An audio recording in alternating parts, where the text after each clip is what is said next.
Hi, my name's Nigel Davis, and today I wanted to touch on the website Accommodations Explained. Here I'll go into a little bit more detail talking about the most commonly used accommodations in an online setting. I will try to elaborate more on the actual definitions of them as well as give an explanation of when they're practically used. The first accommodation that I want to speak about was text to speech, which is probably one of the most common accommodations out there.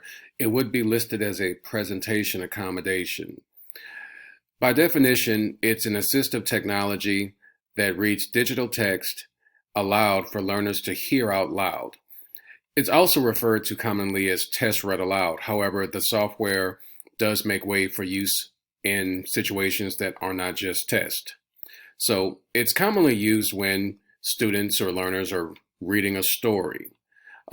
If they're listening for clarity after completing their own writing assignment, that way they can have it played back. So if no one's available to read for them, they're allowed to listen to what they type to see if it makes any sense comprehension wise.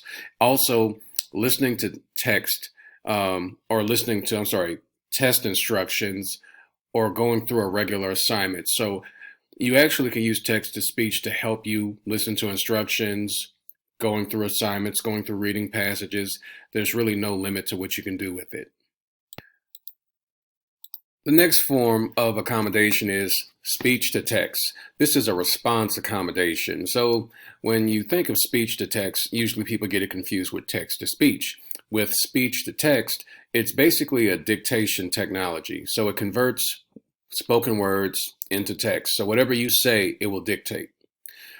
This accommodation is good for fostering independence for students who may have probably orthopedic impairments that may hinder their ability to type on their own.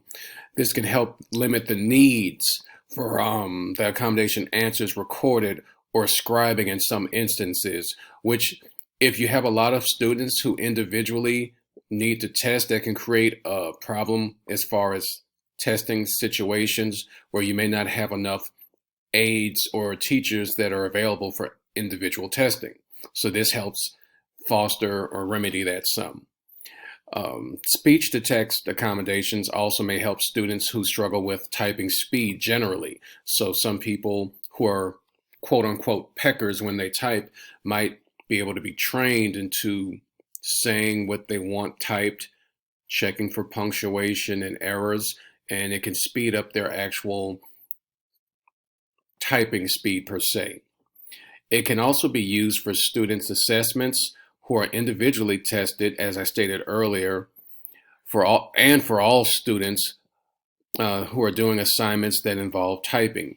So speech to text is a very essential tool, especially in an online environment where there's a lot of typing and writing, where students can just verbalize what they want said.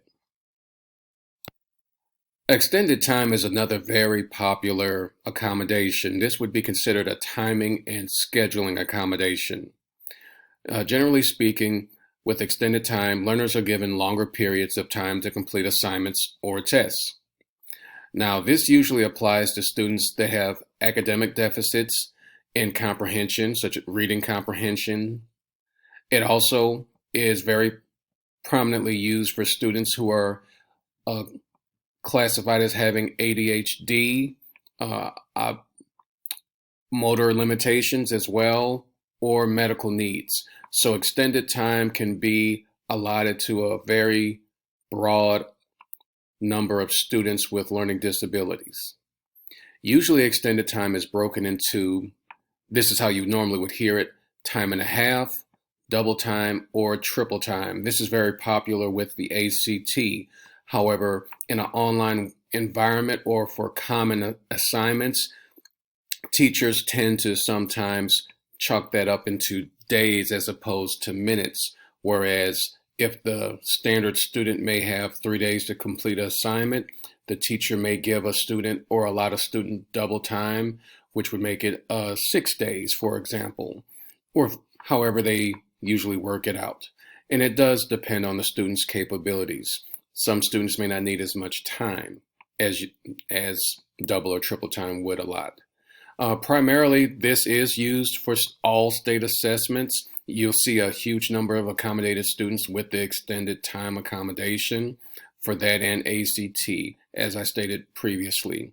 This can be utilized again for everyday assignments based on need. So it is not just a state assessment or assessment accommodation. It can be used for quizzes, homework assignments, standard class assignments, exit tickets, you name it. The last accommodation that I want to touch on is the assigned peer tutors, work buddies, or note takers accommodation. Now, I will say that this accommodation in of itself can be tricky to implement because it does involve the assistance of other peers. So primarily what you want to do is assign competent students or learners to assist other students who have deficits. And by having them work together to complete assignments or to tutor other students in those deficit areas or to take notes in which said student learners can use in order to study. In an online setting, students are able to meet in breakout rooms, such as an Adobe Live session, or they're able to create their own meetings through apps such as Zoom or Google Meets or Microsoft Teams. In there, they can work through problems, talk through discussions, work on papers together, and they're also able to share files in order to work together on. Notes can also be shared through file sharing methods such as standard email or sharing docs in Google Drive, or in these online meeting rooms where they can download files and swap together. So assigning peer tutors does take a lot of knowledge from the teacher to know what students may pair well with others or which students or should be trusted with this kind of responsibility.